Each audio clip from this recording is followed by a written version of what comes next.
Belum lama ini Ketua Umum PDI Perjuangan Megawati Soekarnoputri mengeluarkan instruksi yang menggegerkan banyak pihak. Dia melarang para kepala daerah yang diusung oleh partainya untuk mengikuti acara retreat yang digelar di Akademi Militer Magelang pada tanggal 21 hingga 28 Februari 2025. Instruksi tersebut kontan saja menimbulkan kehebohan, mengingat ada sekitar 126 kepala daerah yang diusung oleh PDIP yang kemungkinan tidak mengikuti kegiatan tersebut. Implikasinya jelas, jika mereka mematuhi instruksi ini, perintah dari Presiden akan diabaikan. Namun tidak semua kader PDIP tunduk pada instruksi ini. Beberapa kepala daerah dari PDIP seperti Gubernur Kalimantan Barat Ria Norsan dan juga Bupati Brebes Paramita Widya Kusuma tetap memilih untuk mengikuti retreat ini. Alasan mereka, kegiatan tersebut dianggap bermanfaat untuk memperkuat koordinasi antara pemerintah pusat dan daerah. Mereka berpendapat bahwa retreat ini adalah kesempatan penting untuk menyatukan visi antara pemerintah pusat dan kepala daerah. Tujuannya agar program-program yang diluncurkan oleh pemerintah pusat bisa diterjemahkan dan diterapkan di daerah dengan lebih efektif. Namun, langkah mereka ini juga menunjukkan adanya perbedaan pandangan antara loyalitas terhadap partai dan kepentingan masyarakat. Pemerintahan daerah sesungguhnya adalah kepanjangan tangan dari pemerintah pusat. Meskipun kepala daerah memang dipilih langsung oleh rakyat, mereka tetap memiliki kewajiban untuk mematuhi perintah dari presiden sebagai pemimpin pemerintahan pusat. Inilah yang sering disebut sebagai dualisme loyalitas dalam sistem pemerintahan yang sangat membahayakan kepentingan negara.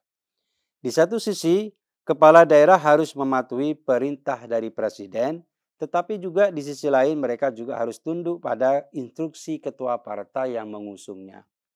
Konflik antara dua kewajiban ini bisa berujung pada ketidakharmonisan antara pemerintah pusat dan daerah yang pada akhirnya bisa merugikan rakyat.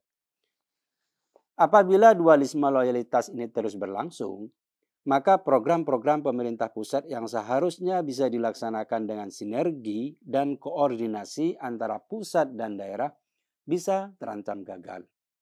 Ketidakpaduan ini jelas merugikan kepentingan rakyat karena mereka yang seharusnya menikmati manfaat dari kebijakan tersebut akan menjadi korban akibat ketidaktertiban dalam pemerintahan. Instruksi Megawati ini agaknya merupakan buntut dari penahanan Sekjen PDIP Hasto Kristianto oleh Komisi Pemberantasan Korupsi. Hasto jadi tersangka terkait kasus suap yang melibatkan Harun Masiku, mantan anggota DPR yang menjadi buronan. PDIP menganggap kasus ini sebagai bagian dari kriminalisasi terhadap partai mereka. Sebelumnya, Hasto sudah mengajukan pra-peradilan, namun upaya tersebut ditolak oleh Pengadilan Negeri Jakarta Selatan. Melihat peristiwa ini, ada kemungkinan bahwa PDIP di bawah kepemimpinan Megawati sudah memutuskan untuk mengambil posisi sebagai oposisi terhadap pemerintahan yang dipimpin oleh Prabowo Subianto dan Gibran Rakabuming Raka. Pelarangan kader PDIP untuk mengikuti retreat ini sepertinya adalah respon terhadap langkah Prabowo yang secara terbuka menyatakan dukungannya terhadap Presiden Jokowi. Prabowo bahkan menyatakan bahwa tidak semua partai harus berada dalam satu barisan pemerintahan. Sebuah pernyataan yang menunjukkan bahwa perpisahan antara PDIP dan pemerintahan Prabowo semakin jelas. Tentu saja, pernyataan Prabowo tersebut mengundang spekulasi bahwa PDIP kini mulai tersingkirkan. Salah satu faktor yang mengganjal PDIP untuk mendekat ke Prabowo adalah hubungan erat antara Prabowo dan Jokowi. PDIP tampaknya tidak bisa memisahkan antara loyalitas terhadap partai dan tugas pemerintahannya. Itu adalah tindakan yang kekanak-kanakan. Fenomena dualisme loyalitas yang ditunjukkan oleh PDIP ini juga pernah terjadi pada pemerintahan Jokowi. Salah satunya adalah penolakan PDIP terhadap pagelaran Piala Dunia U20. pagelaran itu dibatalkan karena ketidakhadiran tim nasional Israel. PDIP meskipun partai yang sama-sama mendukung Jokowi ikut campur dalam kebijakan pemerintah. Partai tersebut bahkan sampai mempengaruhi keputusan yang seharusnya menjadi kewenangan pemerintah pusat. Situasi ini mencerminkan bahwa PDIP dalam beberapa kesempatan tidak bisa memisahkan antara hubungan partai dan tugas pemerintahannya. Ketika seorang kader partai terpilih menjadi pejabat publik, hubungan dengan partai seharusnya selesai. Yang wajib dipatuhi oleh pejabat adalah rakyat, bukan pimpinan partai.